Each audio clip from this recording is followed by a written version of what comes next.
On a summer day in 2017, a young woman full of dreams and ambitions set out for the United States with faith in a bright future ahead. But just months later, she vanished without a trace, leaving behind unanswered questions and a devastated family. She was Zhang Yingying, a brilliant student from Peking University. Yingying was a talented young woman with unwavering confidence in herself, but her life ended in unimaginable tragedy. A life full of promise was stolen by the cruelty of someone no one suspected. So what happened in Yingying's final hours? What horrors did this ambitious young woman face, and why did the perpetrator choose her as his victim? Let's explore today's case with Crime Documentary Files. Zhang Yingying was born in 1990 in Jianyang District, Nanping City, Fujian Province, an area familiar with working-class families struggling to make ends meet. Her family circumstances were difficult from an early age, marked by significant financial hardship. Her father, Zhang Ronggao, spent his entire life working hard at blue-collar jobs. As a security guard, temporary laborer, and to earn extra money for the family, he also worked as a long-haul truck driver. This exhausting work provided the primary, indeed the only, source of income for the Zhang family. Her mother, Ye Li Feng, came from a rural background with limited education and literacy. Her health was also consistently poor and fragile. Therefore, aside from occasionally taking on odd jobs to help cover household expenses, most of her time was spent at home managing domestic duties and caring for their two children. Besides Yingying, the family had a younger son, 3 years her junior, but unfortunately, he had to drop out of school right after completing junior high school, unable to continue his education like his sister. There's a saying, children from poor families mature early, and Yingying was living proof of this adage. From a very young age, when many other children were still carefree and playing, Yingying already understood deeply the many hardships and deprivations her family faced. She recognized profoundly that if she wanted to change her destiny and escape the cycle of poverty, the only path was through education. Only knowledge could help her rise above her circumstances. Therefore, throughout the years before entering high school, Yingying's life revolved around just 3 things: eating, sleeping, and studying. Beyond the necessary time for meals and rest, she devoted every remaining moment to her books.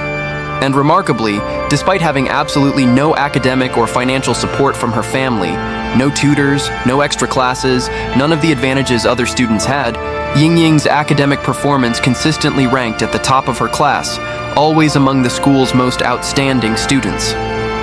In the college entrance examination, Yingying achieved a remarkable feat by scoring 670 points, an impressive score that allowed her to gain admission to the environmental science program at Sun Yat-sen University, one of the nation's most prestigious universities.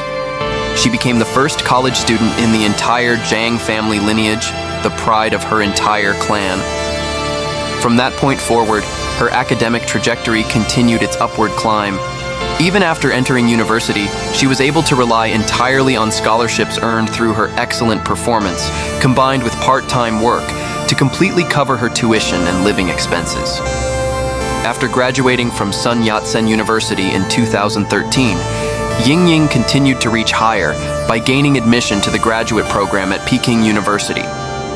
There, she was not only the lead singer in a band, but also excelled in her academic field. With her intelligence and diligence, she easily met all academic requirements. Notably, Yingying was able to support herself financially and even help support her family during her graduate studies. During her years at Peking University, Yingying met Hou Xiaolin, an equally outstanding classmate. The two quickly made deep impressions on each other, not only because they shared similar ambitions, but also because they had common aspirations and dreams. By 2016, after years of dedicated research, Yingying successfully completed her master's program and officially graduated. That same year, thanks to her capabilities and impressive academic achievements, she was hired to work at the Institute of Botany under the Chinese Academy of Sciences in Beijing. Regarding her future, Yingying always had a very clear and specific plan. She would continue her relentless efforts in study and scientific research, accumulating experience and knowledge so that in the not-too-distant future, she could seize the opportunity to find a stable teaching position at a university, thereby continuing her research passion while passing on knowledge to the younger generation of students. Time passed quickly. Less than a year after starting work at the Institute in early 2017, a valuable opportunity came to Ying. She received an invitation to participate in an academic exchange program at the University of Illinois in the United States on April 24th. After a rather rushed and hurried preparation period for this long journey, Ying officially departed for the United States. Her family, especially her parents, were genuinely anxious about their daughter traveling alone to a distant country halfway around the world. The main reason for their concern was that the family's circumstances still hadn't improved much and remained financially difficult. Due to these limited financial conditions, the amount of money the family could provide and send with Ying to America was truly modest, barely enough to cover only the most basic initial needs. However, alongside these worries, her father and mother also felt immensely happy and proud that their daughter had grown into such a capable young woman. Regardless of what others said or thought, regardless of how difficult circumstances became, Ying always maintained her determination, constantly pushing and encouraging herself to move forward. What made them even more proud was that when she and her boyfriend Ho Xiaolin both graduated from their master's programs, the two had excellently secured the first and second positions in their entire major. More than just being an excellent couple of students, they had also mapped out beautiful plans for their shared future. They had agreed together that after 6 months in the United States, they would officially hold their wedding ceremony. According to the arranged schedule, Ying would conduct an academic research project expected to last a full year at the Champaign campus of the University of Illinois. Time passed quickly, and by June 2017, Ying had spent 2 months living and working on the American University campus. Throughout this period, she had devoted herself wholeheartedly, pouring all her passion and energy into her research work, while also being very proactive in expanding her social network by making new friends with other international students and researchers. On June 9th, Ying's schedule was particularly packed and busy. At 8:30 a.m., following her usual routine and daily work plan, she was at the laboratory as usual to begin research work with other members of her team. While working, she proactively informed her teammates that in the afternoon, specifically at 2 p.m., she had an important appointment with a real estate agent to view and inquire about a rental property, and she expected to return to the laboratory around 4 p.m. to continue her research work. The reason Ying had to spend time looking for a new place was that the cost of living in the United States was truly too high and exceeded her financial capacity. After thorough research, Ying realized that if she was willing to rent a house in areas slightly farther from the center, places that might require longer commutes to school, she could save about $300 per month compared to her current apartment. For a young woman like Ying, who came from a financially struggling family and always had to manage all her living expenses with her own hands, $300 per month was truly not a small amount. It was a significant saving that could help ease her financial burden and provide extra money to send home to support her family. After finishing lunch around midday, Ying gathered her necessary belongings and boarded the first bus of her journey, preparing to travel to the scheduled location to view the rental property. Because the viewing location was in an area quite far from the school campus, she would need to transfer between 2 different buses to reach the meeting place with the real estate agent at exactly 1:39 p.m. While en route, Ying proactively sent a text message to the agent to politely inform him that she might arrive about 10 minutes late from the original 2 p.m. appointment time, perhaps because the commute was taking longer than expected. Fortunately, the real estate agent replied that it was fine, he could wait a bit longer. However, time continued to pass minute by minute until 2:40 p.m., more than 40 minutes past the original appointment time and over half an hour after Ying sent her message. The agent still hadn't seen any sign of Ying appearing at the meeting location. He tried multiple times to call and text her, but all attempts received no response whatsoever from her end. Finally, after waiting for an extended period with no news, the agent had no choice but to leave disappointed. Not only the agent, but throughout that entire afternoon, many people, including colleagues from the research group, international friends she had recently met, and those who needed to contact her for work, several people continuously tried to reach Ying by phone and text, but all attempts went unanswered. More worryingly, Ying never returned to the university laboratory to continue her research work as she had told everyone that morning, nor did she return to the apartment where she was living. She seemed to have vanished without a trace.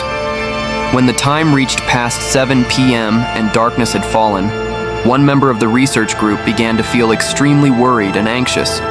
He knew very well that Ying was an extremely hardworking and responsible person, always keeping her promises and being punctual. This abnormal situation of lost contact had never happened before in all the time they had worked together.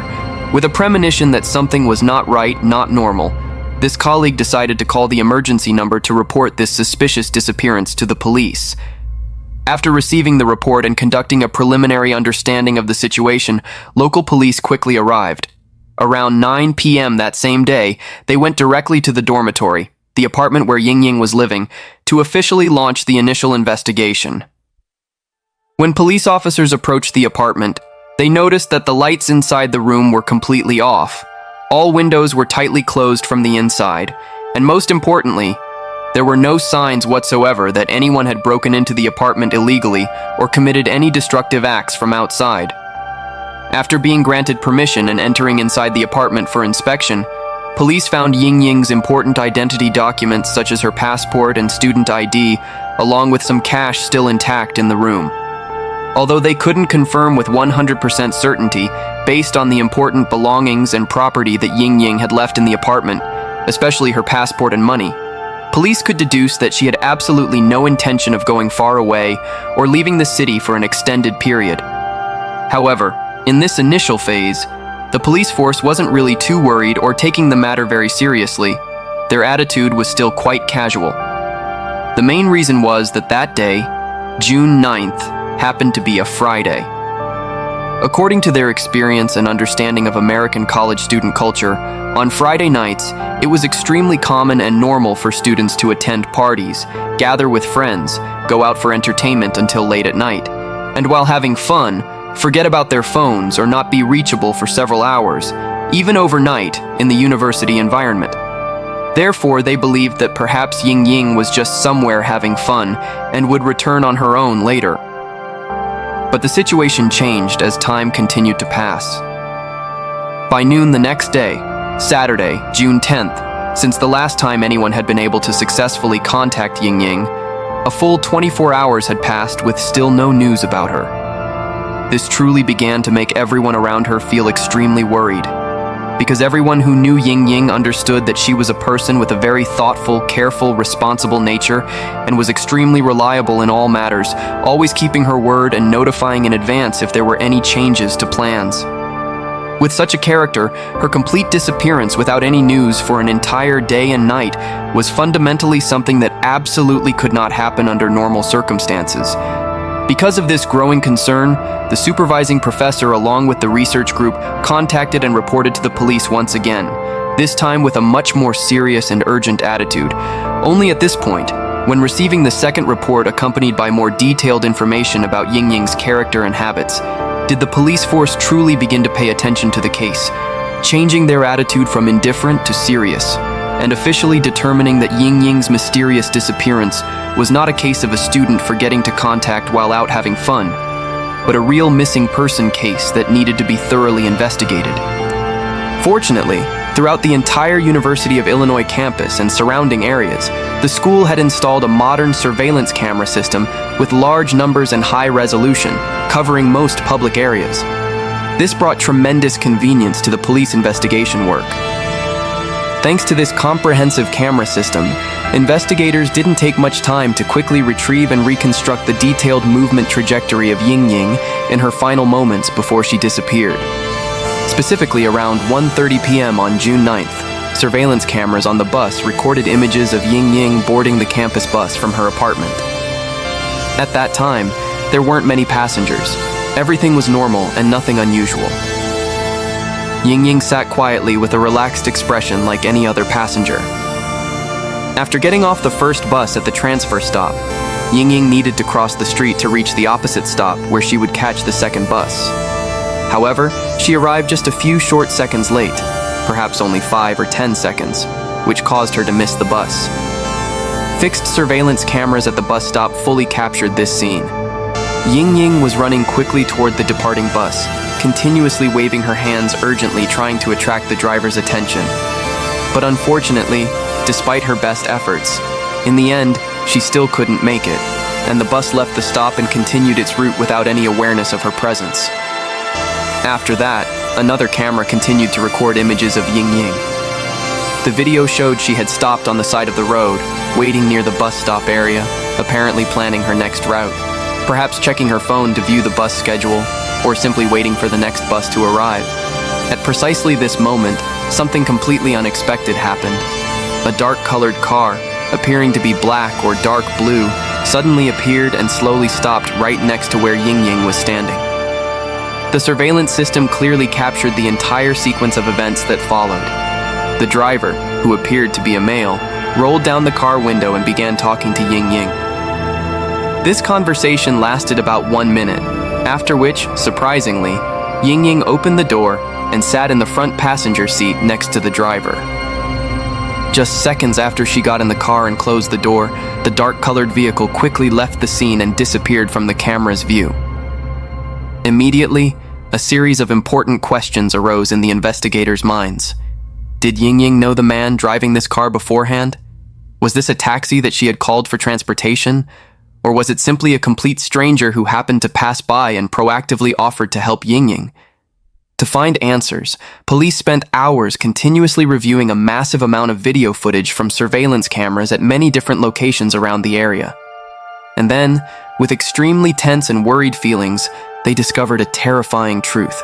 After the moment Ying got into that dark-colored car, she never appeared again on any other surveillance camera, as if she had completely vanished from this world.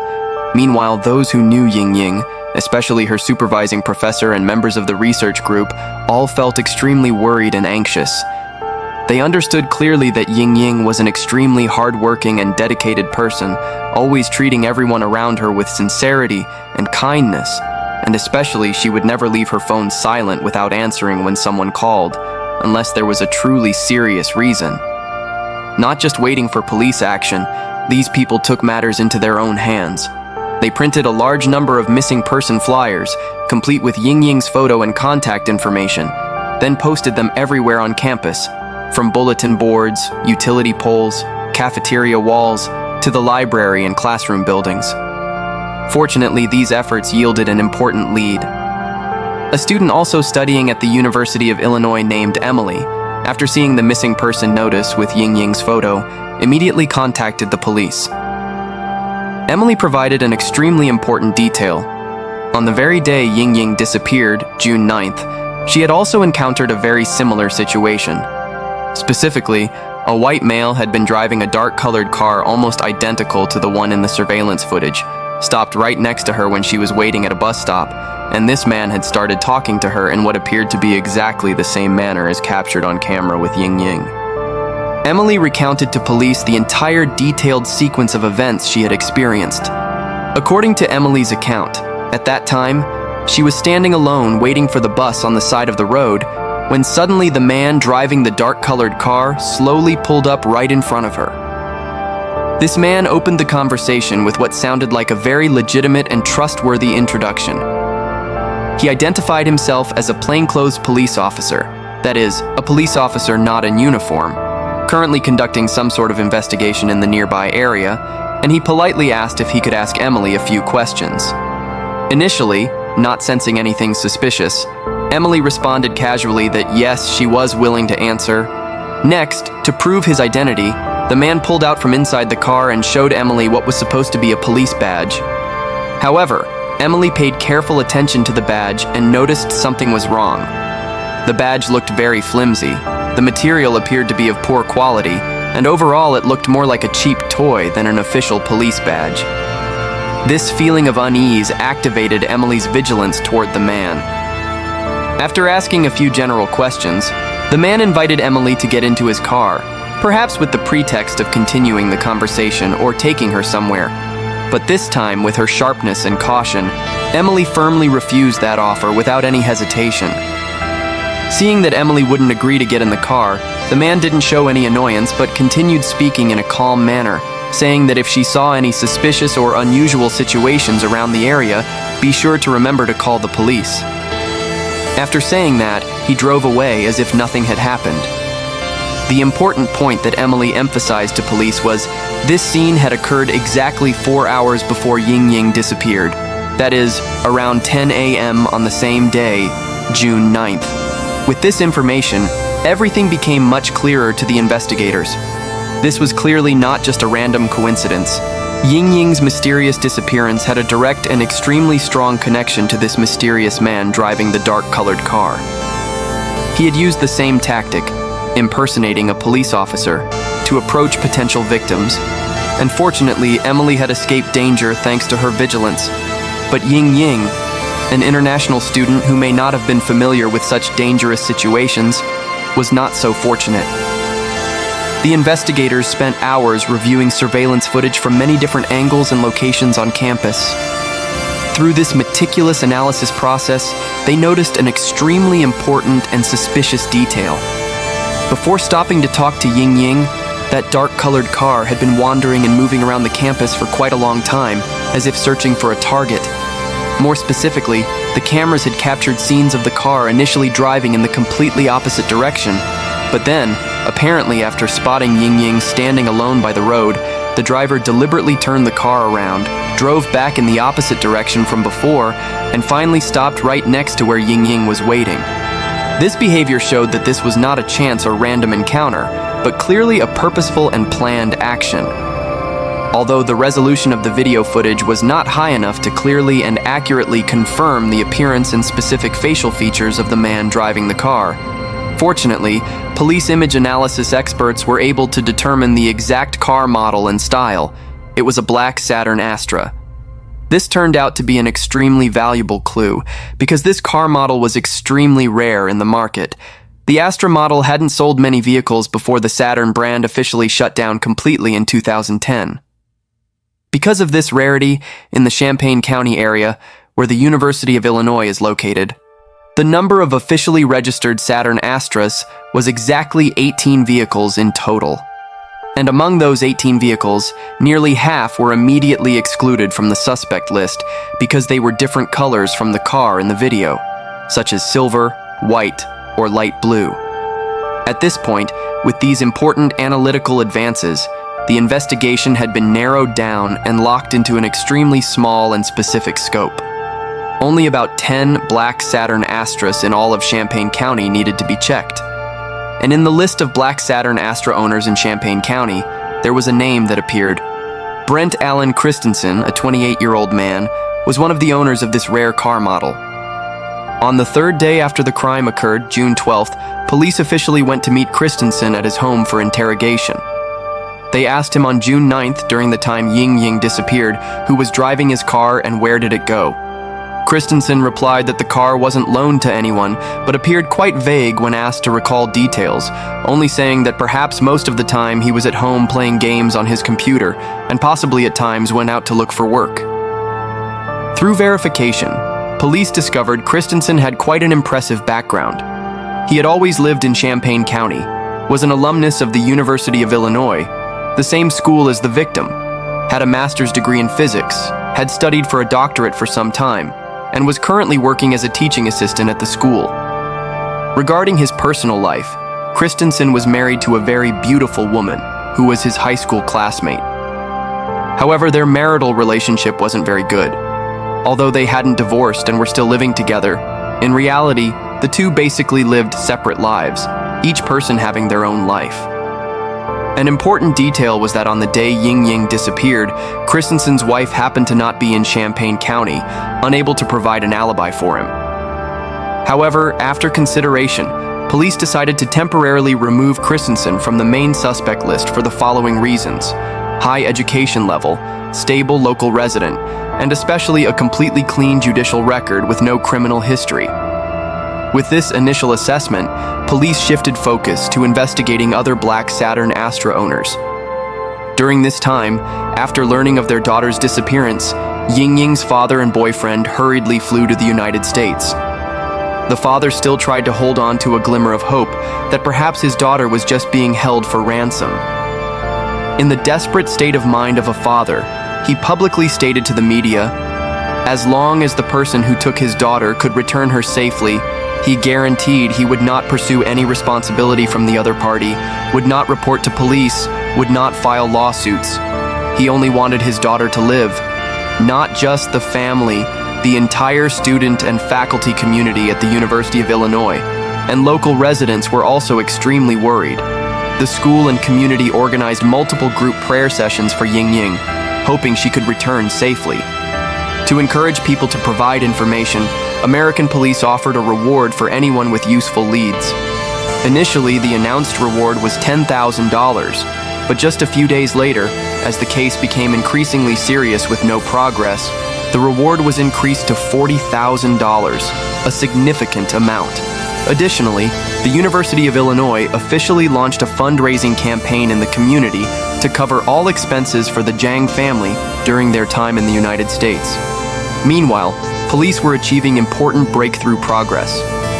After investigating all the black Saturn Astra owners on the list, investigators found that most of these people didn't seem like suspects, many having clear alibis showing they weren't present at the scene when the incident occurred.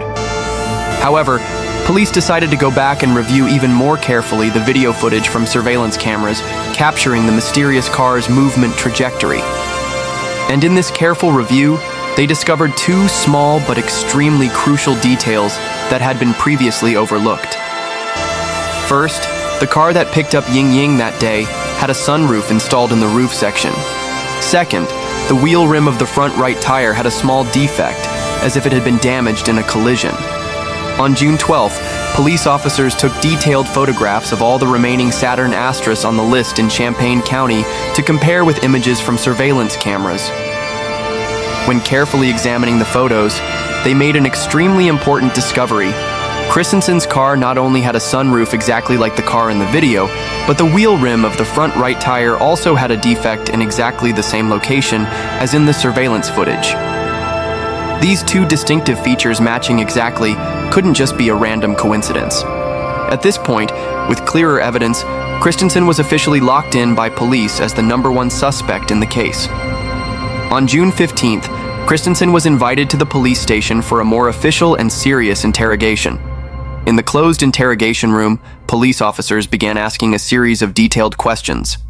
In the early phase of the interrogation, Christensen still appeared fairly calm, answering questions with a relatively natural and steady tone. However, when police officers began delving deeper into specific details, asking about exact travel routes, specific times, and presenting evidence from surveillance cameras, Christensen's demeanor quickly changed noticeably. He gradually fell silent, no longer offering explanations, just sitting quietly without speaking. His legs began trembling involuntarily, his complexion changed from the initial pallor to flushed red abnormally, and his breathing also became increasingly rapid and quick. Under the continuous pressure and increasingly sharp questions from the officers, Christensen finally couldn't maintain complete composure and began to speak. However, he still tried to deny and offered a story that sounded plausible. Christensen admitted that he had given a ride to an Asian-looking girl, but only with good intentions.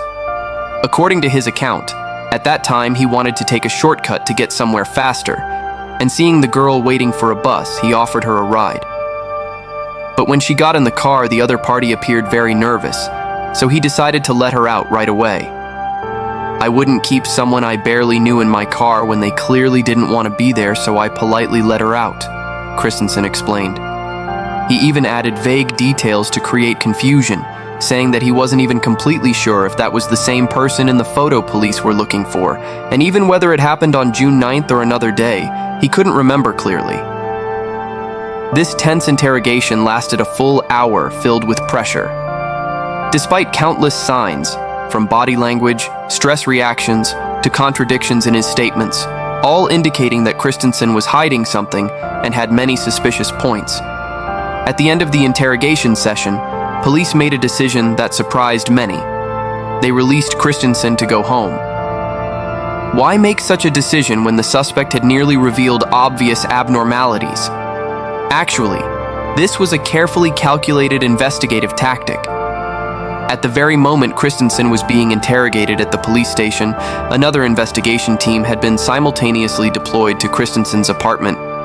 They had brought professionally trained dogs to sniff out and search for any important clues that might still exist at the scene. And indeed, they discovered strange bloodstains on the floor, samples suspected to be human tissue. All these samples were carefully collected and sent to the forensic laboratory for detailed DNA testing and chemical analysis. After test results returned from the laboratory, everything would naturally become clear and the truth would be revealed. Therefore, during this waiting period for results, allowing Christensen temporary freedom, loosening his vigilance while secretly conducting 24/7 surveillance of all his activities was a wiser and more effective tactical choice than immediately arresting him without having solid enough evidence. During the waiting period for important test results from the laboratory, the investigation team approached someone who could help them access Christensen from the inside. That was Tara Bullis. His girlfriend Tara and Christensen had met several months earlier through an online dating website. In conversation with police, Tara frankly revealed that the relationship between her and Christensen was an open relationship, meaning both accepted that the other could have romantic or sexual relationships with other people. When informed that police were investigating Christensen in connection with a missing Chinese student's case, Tara appeared extremely surprised and shocked. However, with a sense of civic responsibility and moral conscience, she immediately expressed her willingness to cooperate and help police in any way possible. The investigators equipped Tara with 2 small and discreet recording devices, asking her to try to record every conversation when near Christensen, paying special attention to any details related to the case. That very evening, Tara began this dangerous mission. Meanwhile, the entire student community at the school remained in a state of extreme worry about Ying Ying's mysterious disappearance, spontaneously organizing numerous search and prayer activities. That day, there happened to be a large-scale prayer walk for Ying Ying, and in a deeply ironic and frightening way, Christensen himself proactively invited Tara to participate in this event. The two were intimately shoulder to shoulder amidst the crowd of people, sincerely praying for Ying Ying's safety. Notably and chillingly, Christensen displayed an extremely comfortable and relaxed attitude, showing no signs of worry or tension, even displaying an arrogant demeanor like a victor, and becoming increasingly bold and unguarded. Amidst a crowd running everywhere, spending time and effort searching for Ying Ying, he casually whispered to Tara words full of implications and terror. He said that no one here knew the real truth, and casually mentioned that she had resisted and fought very fiercely. "These people don't know anything," he told Tara. "Do you know? Do you know what really happened?" She fought back, resisted so hard, more fiercely than anyone I've ever... These words, with the recording device silently operating, were all captured in full. Over the following days, Tara recorded a total of 9 conversations, each more chilling than the last. Christensen admitted he had long intended to kidnap and assault a victim, even boasting as if he were a professional killer. He recounted to Tara the entire crime process in detail. He impersonated a police officer, lied that he would take Ying Ying to a certain location to trick her into the car. Then he drove her to his apartment and forcibly dragged her inside to carry out his plan. Christensen stated he strangled the victim for about 10 minutes. He described Ying Ying as having an extremely strong will to survive, resisting fiercely with extraordinary strength. He strangled her for 10 minutes. When he released his grip, she had stopped breathing. He even laughed when recounting how he dismembered the victim. Christensen stated he dismembered Ying Ying's body, placed it in 3 bags, and threw them in the dumpster near his apartment. Then he drove all over Champaign to scatter Ying Ying's remaining belongings, traveling over 100 miles, disposing of items randomly along the way. The dumpster where he disposed of the body was only 2 days away from being emptied and transported directly to the landfill. Christensen confidently declared that Ying Ying's body would never be found, and her family would have to leave America in despair. He even brazenly compared himself to notorious serial killer Ted Bundy, boasting to Tara, "Watching everyone scrambling around unable to find Ying Ying, I realized I'm actually pretty good at this." Christensen said being good at that sounded really weird, but it was the truth. More terrifyingly, he also claimed Ying Ying was his 13th victim. Christensen sent Tara 4 chilling text messages. "I did it. She's number 13. She's gone forever." Although Ying Ying remained on the missing persons list, law enforcement had clearly determined this was a murder case. On June 30th, Christensen's birthday, police officially arrested him. Initial test results confirmed that the blood and DNA found in his apartment belonged to Ying Ying. Police also seized his computer and phone, discovering that on a forum about kidnapping and abuse, Christensen had posted about wanting to push limits and experience everything. He had also viewed numerous posts about kidnapping and downloaded a research paper on human decomposition. His phone and computer contained many horrific images of women. Additionally, student Emily, who had been lured earlier, immediately recognized Christensen. The investigation also revealed that several months before the crime occurred, Christensen had participated in psychological counseling. There, he voluntarily admitted to using illegal substances, frequently drinking excessively, and even having thoughts of harming others. Ultimately, Ying Ying became a victim in this tragedy. After committing the crime, Christensen cleaned his apartment extremely thoroughly and meticulously. Supermarket surveillance captured him buying large quantities of cleaning supplies, including drain-clearing chemicals. Ying Ying's body has still not been found to this day. In prison, Christensen showed no remorse whatsoever. He even used Ying Ying's body as a bargaining chip, declaring that if he were retried, he would be willing to reveal the location of the remains. But prosecutors understood clearly, with someone like Christensen, his words had no value.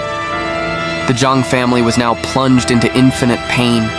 The daughter they had always been so proud of had died under such tragic circumstances, and even her body could not be brought back to their homeland. At an emotional press conference, boyfriend Hao Xiaolin couldn't hold back tears as he choked up, declaring, "We will never give up searching for her, never.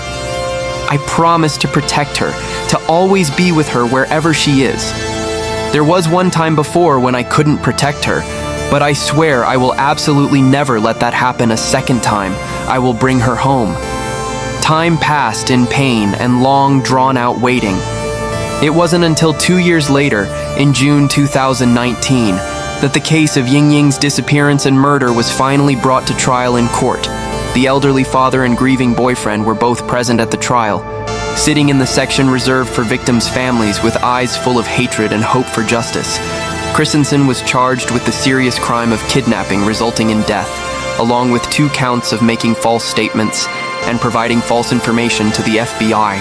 However, with an arrogant and cold attitude, he expressed that he did not plead guilty to any of the charges brought against him.